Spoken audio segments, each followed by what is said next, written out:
Hey, do I have something to tell you? Hello?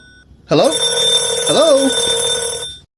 Blah, blah, blah, blah. Yap, yap, yap.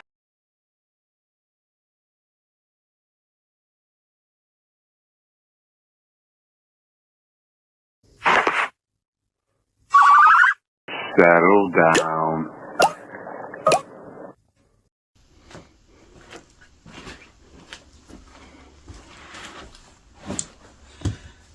Hello guys, how are you today?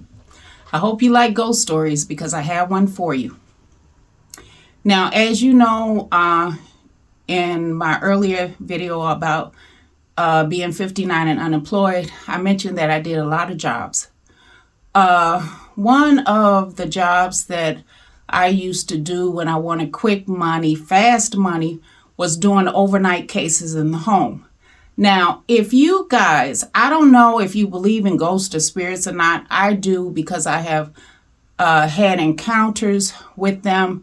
So if you guys, if anybody that sees this video have experienced any type of ghostly encounters,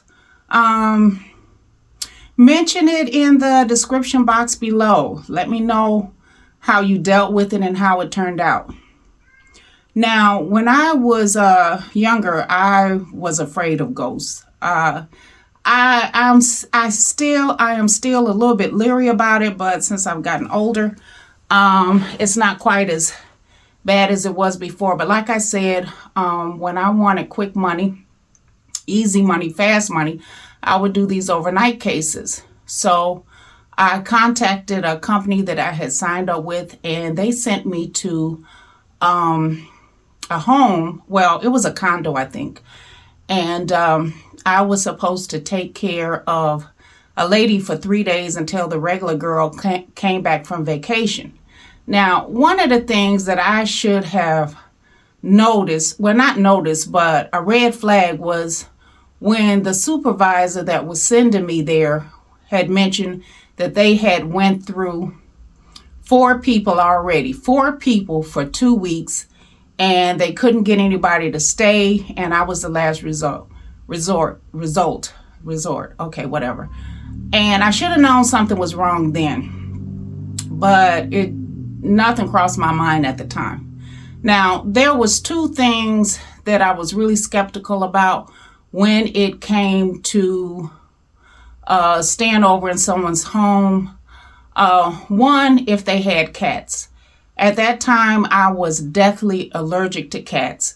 If one jumped on my lap, my eyes would swell. If I was in the area that cats had left cat hair all over the room or all over the apartment or house or whatever, my lungs would swell.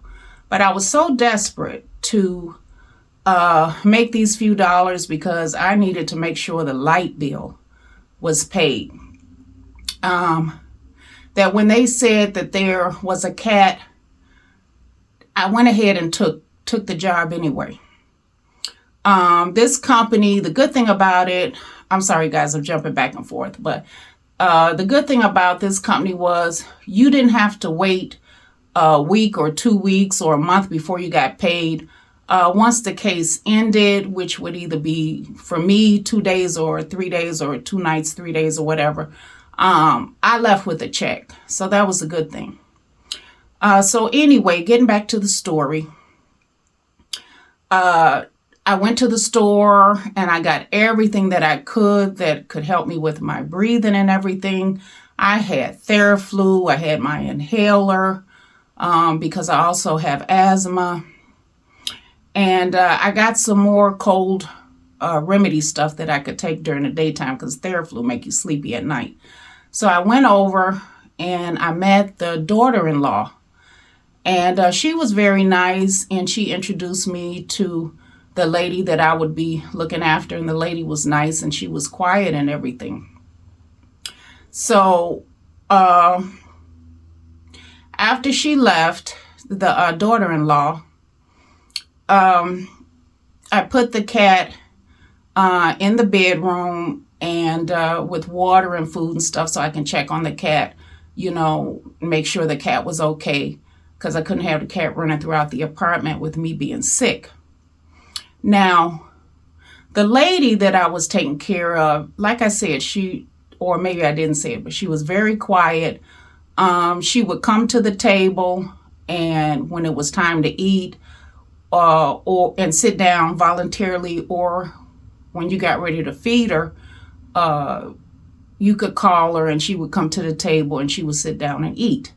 Also, I noticed that, she stayed in the bedroom all day, and she would lay down in the bed, and then she would get up and sit on the side of the bed, and she would use the remote control for the television, turn the television on for just a few minutes and then turn it off, and she would lay back down. Now, this is what she did all during the time when she wasn't eating or in the bathroom or taking a bath or whatever. Well, I didn't have any type of problems. Everything was smooth and easy. The only thing was me suffering with the breathing. So I had used my inhaler until I could feel burning in my lungs and everything, but I was trying to hang in there. So a couple of nights passed, and there was no problem. I was laying on a couch and everything. And one of my husbands, I already mentioned in the first video, I got to tell you those stories. I'm not married to him now, but back then, I used to call and check on everything at the house, make sure everything was okay. And he knew I was definitely allergic to cats, so he wanted to make sure I was okay. And I told him, I said, I am suffering. I can't breathe. The medicine is not working. I don't know what I'm going to do. I need to be here one more night. So he told me, he said, well, take a sheet out of a clean sheet out of the linen closet and cover. He asked me, he said, where are you sleeping? I said, I'm on the sofa in the living room. So he told me, he said, take a clean sheet out of the linen closet and put it over the sofa. He said, that'll cover the cat hair and that should give you some relief. So I thought that was a good idea, and I said, okay. And then the Lord came to me and said, open the window. Now, it was freezing cold outside, but I was to open the window and let some fresh air circulate through and everything, which I did that. So now this was the last night I was in the apartment, and the girl was coming back from vacation the next day, and she would be there at the apartment later that day, but I was leaving the morning. So the daughter-in-law was going to meet me there in the morning and, give me my check, and then she would stay there and wait until the regular girl came back. So I checked on the cat. Everything was fine. Little Toke Belly was chilling out in the bedroom, food, water, litter box. Everything was good there. So I turned the light off, and I turned the light off in the bathroom, in the kitchen area, the living room, and in the bedroom. So I laid down to go to sleep. And right after I closed my eyes, a few minutes later, I felt something in my face, just like this close.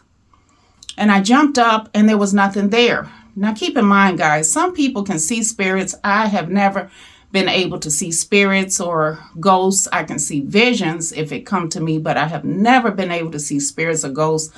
I don't know if that's a good thing or a bad thing, but I have to count my blessings, because if you're afraid of them, you definitely don't want to see them. And like I said, I jumped up, and there was nothing there. But I noticed that all the lights was turned on. Kitchen light, bedroom light where the cat was at, bathroom, hallway light was on. The lady's bedroom light was on, and her TV was on. So I'm thinking to myself, well, I'm so sick. Maybe I didn't think, I didn't remember to turn the lights off. So I got up off the couch and I went to every room and turned off all the lights again. Kitchen, bathroom, checked on the toke belly in the bedroom. He was fine, or she, I don't know if the cat was male or female. The toke belly was fine. Turned the lights off in the hallway and turned the TV off in the bedroom and also turned the light off. Because, you know, I got up and checked. So then I went back and laid on the couch again. Same thing happened. A few minutes later, I felt something this close to my face, like 2 or 3 inches from my face. I jumped up again. There was nobody there, nothing there. And the same thing, all the lights was on, including the TV. So I know that the lady was able to get up and move around. And depending on what her years was like, I'm thinking, well, maybe she's getting up and, you know, turning everything on. I go in and she's laying down in the bed. She's asleep. But like I said before, she would sit up on the side of the bed and she would turn the TV on. And then she would sit and watch TV for just a couple of minutes. It was always just a couple of minutes. And then she would turn the TV off and go back to bed, lay back down. So since she was mobile and could move around, I thought, well, maybe she's the one that's getting up and turning the lights on. So I turned them off one more time. Got back on the couch, same thing happened. A few minutes later, something this close to my face, 2 or 3 inches. I jump up again and there's nothing there. All the lights are on again. I go in the lady's bedroom.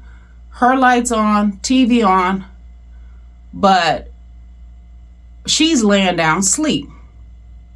So I still wasn't sure what was going on, so I had this little test that I did. Now, they had this really tall, very tall, heavy furniture, and she had one of those old-fashioned TVs, tube TVs, that was sitting on top of the chest. And she was so short. I knew that there is no way she would have been able to reach, you know, around, you know, and, well, I'm skipping ahead. What I did was I took the remote control and I put it behind the TV. And by the lady being so short, I knew she would never be able to reach it. And because she would always use the remote control to turn the TV on and off, I knew that she was not going to get up and turn the TV on manually. So I put the remote control behind the TV and I went and laid back down. And a few minutes later, same thing happened again. Something this close to my face. And I jump up and there's nothing there. So I go into all the lights are on again. TV is on, everything. Lady is laying down in the bed asleep.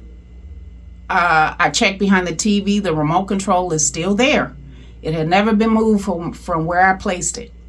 So I turned everything off again. I put the remote control back into place on the nightstand by the bed where the old lady was.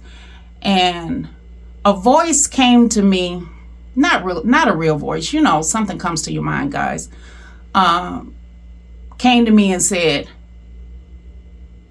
"That's that lady's husband. He don't want you sleeping on his wife's sheets." Well, when that came to my mind, I got terrified. I'm thinking to myself, I don't want to be here by myself for the rest of the night. I looked at the time and I still had about 6 or 7 hours to go. I was sick as a dog and I was trying to figure a way out. And I was thinking to myself, well, hell, I'll go and stand out in the hallway until, you know, the next day and then go back inside, you know, when the daughter-in-law come back and she'll never know the difference. The problem with that was I didn't have any keys to the condo. And then I was thinking, I mean, when you're scared and you're sick, you think a lot of things. And then I was thinking, if I do that, the husband might lock the door and then I can't get back in. And then the lady is there by herself, or be in the house by herself. How am I going to explain me being outside and locked out? And then on top of that, it was cold as all hell get out. It was below zero outside. So I didn't know what to do at the time. And I sit back down on the couch. Then I got mad. And I sit back down on the couch and I started talking to the husband. And I just told him flat out, I said, look, I've been here for 2 nights already. I said, it's a funny thing. I've been here for 2 nights already and nothing have happened. Now, all of a sudden, now I put one of your wife's sheets on the couch. Now, all of a sudden, lights keep coming on all over the apartment. Every time I turn them off, they come back on again. Something keep getting in my face. I can't sleep. And I told him, I said, I am sick as a dog. I can't breathe and I am tired. And I told him, I said, I'm going to tell you what I'm going to do. I'm going to get up and I'm going to turn all these lights back off. And if you turn them back on again, they are going to stay on until tomorrow. So I got up and I turned off all the lights again, checked on the old lady, checked on the cat, turned off all the lights, and I got back on the couch and I laid down. And when I woke up, the sun was out and all the lights were still off. So I closed the windows so that it could warm up before the daughter-in-law came back. That way she wouldn't know that I had opened the windows. And I checked on the lady. She was still laying down sleeping. And I took the sheet off the couch and put it in the clothes hamper. And I was so happy it was daylight because I knew I'd be leaving in a couple of hours. And I said out loud, I said, I guess I showed him. And as soon as I said that, all the lights came back on. Living room light, kitchen light, bathroom light, hallway light, bedroom light, where the tote belly was, the lady's bedroom light, and her TV came back on. And the only thing I could do was smile. And I said, I guess he showed me. And I turned everything back off and everything was okay until the lady came. She came a couple hours later, and trust me, guys, I was counting down the minutes. Now, in the daytime, it wasn't such a big deal, but I was still counting down the minutes. I wanted her to hurry up and get there, pay me so that I could leave. And she came. She gave me my check. She asked me how things went. I said everything went fine. And I also I opened the door, the bedroom door, because I didn't want her to know that I had to put the cat away. But anyway, she asked me if everything was fine, how everything went, and I told her everything was fine. And I got out of there as fast as I could. She was still trying to finish up a sentence when I was putting on my coat, and before she could finish the sentence, I told her I had to go, and I was out. I was out of there. So that is one of my experiences of working in a haunted apartment. Now, it don't always happen that way. A loved one can pass away, and the husband or wife is still in the apartment, and nothing ever happens. But this particular time, it did. But like I said, I was so glad to get out of there. I just wanted my check and I wanted to leave. So that is my ghost story. And I hope you guys enjoyed it. It wasn't anything spectacular. Is you know, like some people have video evidence and everything. I don't have that, guys. Back when I was working, there was no cell phones with cameras or whatever. Regular cameras that you could set up, but no cell phone with cameras. But anyway, I hope you guys enjoyed the story. And like I said, if you have had any type of experiences, don't be afraid to mention it in the comments section below. There are going to be some people that don't believe in ghosts and don't believe in spirits. There's some that do. I didn't tell that story to convince anybody. That's just one of my experiences. I have other ghost stories that I'll come back on here and tell. But I hope you liked it. And like I always say, and this may not fit this video, but it's the only thing I can say. Guys, let's work together to live better. And always, always, thank you for watching.